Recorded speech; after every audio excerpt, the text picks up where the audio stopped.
So today we're going to begin reading chapter 2, and we're moving into the rising action in the story. We've sort of established what the conflict is, that segregation exists, and the Logans are living in the South during segregation. So it's one of those, it's something where, you know, all of this entire novel, it takes place over just a few months.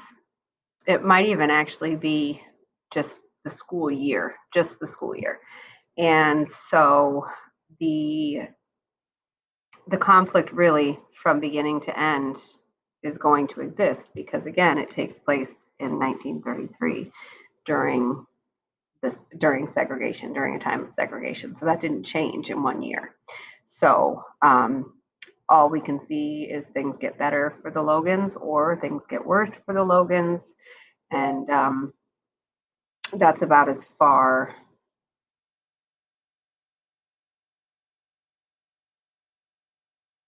that's about as far as it'll go. Okay, so chapter 2. Cassie, you better watch yourself, girl, Big Ma cautioned, putting one rough, large hand against my back to make sure I didn't fall. I looked down at my grandmother from midway up one of the wooden poles Papa had set out to mark the length of the cotton field. Big Ma was Papa's mother, and like him, she was tall and strongly built. Her clear, smooth skin was the color of a pecan shell. "Aw, Big Ma, I ain't gonna fall," I scoffed, then climbed onto the next strong spike and reached for a fibrous puff at the top of a tall cotton stalk. "You better not fall, girl," grumbled Big Ma. "Sometimes I wish we had more low cotton like down around Vicksburg. I don't like y'all children climbing them things." She looked around, her hand on her hip. Christopher John and Little Man farther down the field balanced skillfully on lower spikes of their own poles, plucking the last of the cotton. But Stacy, too heavy now to climb the poles, was forced to remain on the ground. Big Ma eyed us all again. Then, with a burlap bag slung across her right shoulder and dangling at the left side of her waist, she moved down the road toward Mama. "Mary, child, I think with what we picked today, we ought to have ourselves another bale." Mama was stooped over a low cotton branch. She stuffed one last puff into her bag and straightened. She was tawny colored, thin and sinewy, with delicate features and a strong jawed face. And though almost as tall as Big Ma, she seemed somewhat dwarfed beside her. "I expect you're right, Mama," she said. "Come Monday, we better haul it up to the Granger place and have it ginned. Then we can—" "Cassie, what's the matter?" I didn't answer, Mama. I had moved to the very top of my pole and could now see above the field to the road where two figures, one much taller than the other, were walking briskly. As the men rounded a curve in the road, they became more distinct. There was in the easy, fluid gait of the shorter man a familiarity that made me gasp. I squinted, shadowing my eyes from the sun, and then slipped like lightning down the pole. Like lightning. Simile. "Cassie, it's Papa." "David?" Mama questioned unbelievingly as Christopher John and Little Man descended eagerly and dashed after Stacy and me toward the barbed wire fence. "Don't y'all go through that fence," Big Ma called after us, but we pretended not to hear. We held the second and third rows of the prickly wire wide for each other to climb through, then all four of us sped down the road toward Papa. When Papa saw us, he began running swiftly, easily, like the wind. Little Man, the first to reach him, was swept lightly upward in Papa's strong hands as Christopher John, Stacy, and I crowded around. "Papa, what you doing home?" asked Little Man. Putting Little Man down, Papa said, "Just had to come and see about my babies." He hugged and kissed each of them and then stood back. "Just look at all y'all," he said proudly. "Ain't y'all something? Can't hardly call y'all babies no more." He turned. "Mr. Morrison, what do you think about these children of mine?" In our excitement, we had taken no notice of the other man standing quietly at the side of the road, but now, gazing upward at the most formidable looking being we had ever encountered, we huddled closer to Papa. The man was a human tree in height, towering high above Papa's 6 feet 2 inches. The long trunk of his massive body bulged with muscles, and his skin of the deepest ebony was partially scarred upon his face and neck as if by fire. Deep lifelines were cut into his face, and his hair was splotched with gray, but his eyes were clear and penetrating. I glanced at the boys, and it was obvious to me that they were wondering the same thing as I. Where had such a being come from? "Children," said Papa, "meet Mr. L.T. Morrison." Each of us whispered a faint hello to the giant. Then the six of us started up the road toward home. Before we reached the house, Mama and Big Mom met us. When Papa saw Mama, his square, high cheekbone face opened to a wide smile. Lifting Mama with spirited gusto, he swung her around twice before setting her down and kissing her. "David, is something the matter?" she asked. Papa laughed. "Something got to be wrong, woman, for me to come see about you." "You got my letter?" He nodded, then hugged and kissed Big Mom before introducing them both to Mr. Morrison. So, listening to that, this is something that authors do. They make you question, okay, so clearly Mama sent him a letter, and I'd have to ask what was in the letter. Maybe I, maybe it has something to do with the books. Maybe it has something to do with the burning of the berries. Maybe it has something to do with something else. When we reached the house, we climbed the long, sloping lawn to the porch and went into Mama and Papa's room, which also served as a living area. Mama offered Mr. Morrison Grandpa Logan's chair, a cushioned old rocker skillfully crafted by Grandpa himself. But Mr. Morrison didn't sit down immediately. Instead, he stood gazing at the room. It was a warm, comfortable room of doors and wood and pictures. From it, a person could reach the front or the side porch, the kitchen, and the two other bedrooms. Its walls were made of smooth oak, and on them hung gigantic photographs of Grandpa and Big Ma, Papa and Uncle Hammer when they were boys, Papa's two eldest brothers who are now dead, and pictures of Mama's family. The furniture, a mixture of Logan crafted walnut and oak, included a walnut bed whose ornate headboard rose halfway up the wall toward the high ceiling, a grand chiffonier with a floor-length mirror, a large roll-top desk which had once been Grandpa's but now belonged to Mama, and the four oak chairs, two of them rockers, which Grandpa had made for Big Ma as a wedding present.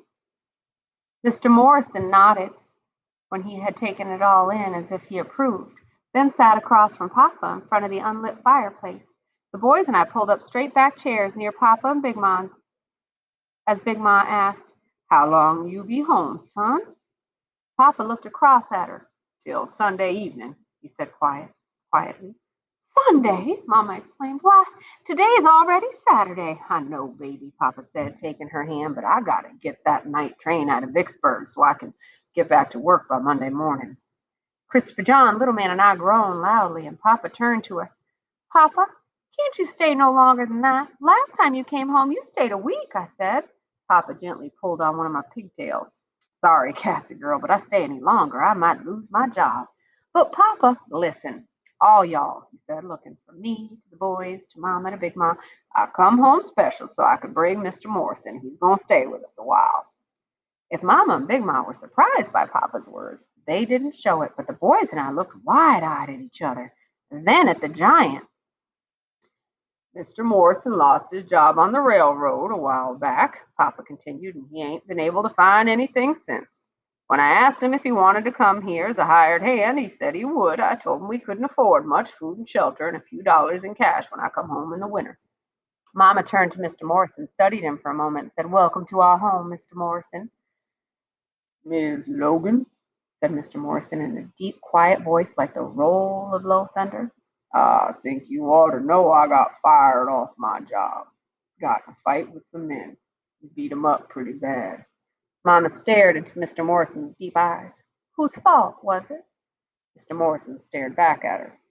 "I'd say theirs." "Did the other men get fired?" "No, ma'am," answered Mr. Morrison. "They was white." Mama nodded and stood. "Thank you for telling me, Mr. Morrison. You're lucky no worse happened, and we're glad to have you here, especially now." Then she turned and went into the kitchen with Big Ma to prepare supper, leaving the boys and me to wonder about her last words. "Stacy, what you think?" I asked as we milked the cows in the evening. "How come Papa come home brung Mr. Morrison?" Stacy shrugged like he said, "I guess." I thought on that a moment. Papa ain't never brung nobody home before. Stacy didn't reply. You think Stacy, it's 'cause of them burnings TJ was talking about? Burnings, piped little man, who had interrupted his feeding of the chickens to visit with Lady, our golden mare. What's burnings got to do with anything? That happened way over in Smelling's Creek, said Stacy slowly, ignoring little man. Papa got no need to think. His voice trailed off and he stopped milking. Think what? I asked. Nothing, he muttered, turning back to the cow. Don't worry about it. I glared at him. I ain't worrying. I just want to know, that's all. And I bet you anything Mr. Morrison come here do more than work. Sure wish I knew for sure. Stacy made no reply, but Christopher John, his pudgy hands filled with dried corn for the chickens, but his lower lip quivered, said, I know what I wish. I wish Papa didn't never have to go away no more. I wish he could just stay and stay. At church the next morning, Silas Lanier leaned across me and whispered to Big Ma, John Henry Barry died last night. When the announcement was made to the congregation, the deacons prayed for the soul of John Henry Barry and the recovery of his brother Beacon and his uncle, Mr. Samuel Barry. But after church, when some of the members stopped by the house to visit, angry, hopeless words were spoken. The way I hears it, said Mr. Lanier, they've been after John Henry ever since he come back from the war and settled on his daddy's place up in Smelling's Creek. Had a nice little place up there, too, was doing pretty well. Left a wife and 6 children. Big Ma shook her head. Just in the wrong place at the wrong time. The boys and I sat at the study table, pretending not to listen, but listening still. Henrietta Toggins, said Mrs. Lanier. You know Claire Davis's sister that live up there in Strawberry? Well, she's kin to the Barrys, and she was with John Barry and Beacon when the trouble got started. They was going to drop her off at home, you know. John Henry had him one of them old Model T pickups. But they needed some gas, so they stopped at the filling station up there in Strawberry. They was waiting there for their gas when some white men came up messing with them, been drinking, you know, and Henrietta heard him say that the one Sally Mae said was flirting with her. And when she heard that, she said to John Henry, let's get on out of here. He wanted to wait for the gas, but she made him and Beacon get into that car. And them men just watched him drive off and didn't mess with him right then. John Henry, he took her on home and then headed back for his own place, but evidently them men caught up with him and Beacon again and starts ramming the back of their car. At least that's what Beacon and John Henry told their aunt and uncle when they seed him. John Henry knowed he was running out of gas and he was afraid he couldn't make it to his own place, so he stopped at his uncle's. But them men dragged him and Beacon both out of that house. And when old man Barry tried to stop it, they lit him a fire with them boys. It's sure a shame, all right, said TJ's father, a frail, sickly man with a hacking cough. These folks getting so bad in here. Heard tell they lynched a boy a few days ago at Croston. Lynched means killed illegally, so it could be by hanging or burning, beating to death. And ain't a thing gonna be done around it, said Mr. Lanier about it. That's what's so terrible. When Henrietta went to the sheriff and told him what she seed, he called her a liar and sent her on home. Now I hear tales that some of them men that done it been around bragging about it, saying they'd do it again if we got out of line. Mrs. Avery asked, Lord have mercy. Mrs. Avery said, Lord have mercy. Papa sat very quietly while the Laniers and the Averys talked, studying them with serious eyes. Finally, he took the pipe from his mouth and made a statement that seemed to the boys and me to be totally disconnected with the conversation. In this family, we don't shop at the Wallace store. The room became silent. The boys and I stared at the adults, wondering why. The Laniers and the Averys looked uneasily about them. When the silence was broken, the subject had changed to the sermon of the day. After the Laniers and the Averys had left, Papa called us to him. Your mama tells me a lot of the older children been going up to that Wallace store after school to dance and buy their bootleg liquor and smoke cigarettes. Bootleg means like illegally gained and then sold, because back then it was illegal. Now, she said she's already told y'all this, but I'm going to tell y'all again, so listen good. We don't want y'all going to that place. Children going there are going to get themselves in a whole lot of trouble one day. There's drinking up there, and I don't like it, and I don't like them Wallaces either.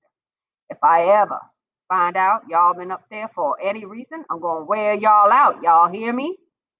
Yes, sir, Papa, piped Crisper John readily. I ain't never going up there. The rest of us agreed. Papa always meant what he said, and he swung a mean switch. And I have to wonder, is that personification? Because the switch can't be mean, only people can. um, okay, so that's chapter 2. And I'm going to stop so we can discuss